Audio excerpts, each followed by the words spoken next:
All right, get ready to wear your green. One of the biggest celebrations of St. Patrick's Day in the state is happening tomorrow here in Hartford, the Greater Hartford St. Patrick's Day Parade. And I am so happy now to be joined by the Grand Marshal for this year, Betty Mohan. Although you were telling me the actual Irish pronunciation is more like Mohan?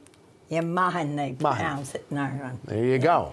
And I've learned something, too. How are you today? I'm very well today, thank you. And congratulations on being named Grand Marshal. Thank you very much. How much of an honor I'm very is it? happy and proud. Oh, it's such a thrill. Yeah. How long have you been involved with the parade? I was in the very first parade back in 1972. Okay. My husband, Pat Mohan, and Bill Cassane were co-chairmen for the town of Coventry. So that's so since 1972. Yeah. Now, you moved to Coventry from the Bronx when you were 14, correct? Yeah. What was Coventry like back then? I love to ask. It was very farm. Yeah. There was not too many houses close together. Yeah. And it was a big change.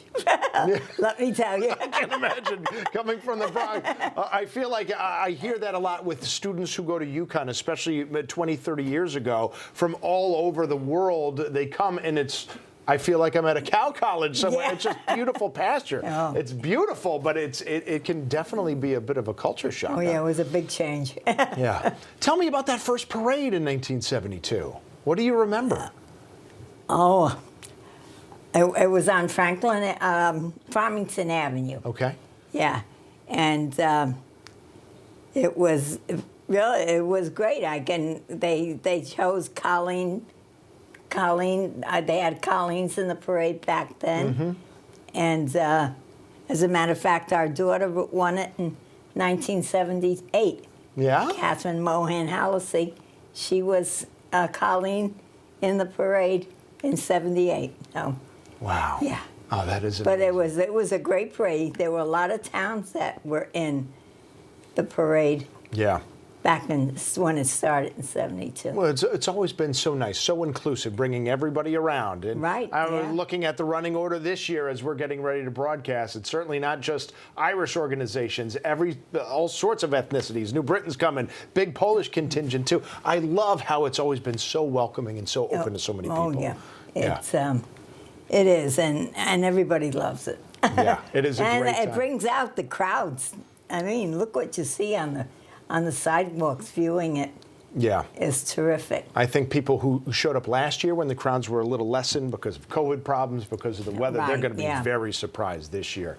I saw just on the little notes we have that you volunteered for over 20 years for retirees dinners at the Irish American Home. Yes, yes. What have you been doing, when you were volunteering? I was an assistant cook along with Mike Foley, who was the chef. But yes, we've been doing that and doing trips. Yeah. Which Irish American Home? In Glastonbury? In Glastonbury. Okay. I remember going there on one St. Patrick's Day as a kid, and it's an experience. I don't remember the specifics, but I think I will never forget it. Because was it on parade day? I don't remember, but my goodness, it was a madhouse of people. I just remember thinking, parade day. It had to have been. For people who have never been to the Irish American Home there on parade day, can you give people a sense of what that's like? Well, it's everybody is very friendly. You're always welcomed. And they have their own fields now where they play Irish football and Irish hurling. Yep. So, yeah, it's a home away from home. And that's an experience, too. A lot of sports fans have never seen hurling, and when you try to describe it to them, it sounds like it would be impossible to play, and yet it is so deft and so dexterous, some of those players. Oh, it is. It's a fast-moving game. It really is.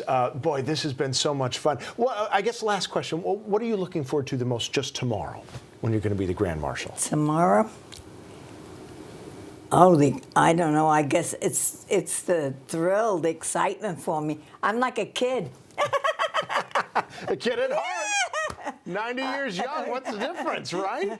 I am just so happy and thrilled Ah, over being chosen. and very Yeah. well deserved. We didn't even get, we've run out of time. We didn't even get into all the accolades. What a wonderful life you've lived. You got your family here. So one of them coming up from as far away as New Mexico. That is great. That's great, isn't it? It's fantastic. So And my granddaughter's coming, and her husband from Texas. from Texas. Yeah. Oh, that is great. It's a family reunion and a party, Yeah, right? yeah. Well, and a baby shower, and also in among the thing. Let's just get it all in there. Is there a wedding we would like to have? Maybe My do something granddaughter impromptu? that's coming from Texas is expecting a baby, so while she's here, Sunday we're having a baby shower. Oh, that is fantastic. It was a pleasure to meet Nice you. meeting you, too, Congratulations. Well, thank you very much. I am happy.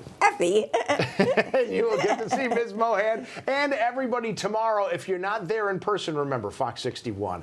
Such a proud media partner of the 51st edition of this great celebration. Join us tomorrow, 11 a.m. for all the sights, all the sounds. I'll be broadcasting it, hosting along with Erica, Lauren Zenzi, Matt Scott, Symphony Privet. The whole Fox 61 team is going to be there, either reporting or marching on the streets of the capital city. So if you can't get there, you can watch it on CW20. We will also be streaming the parade on Fox 61 Plus.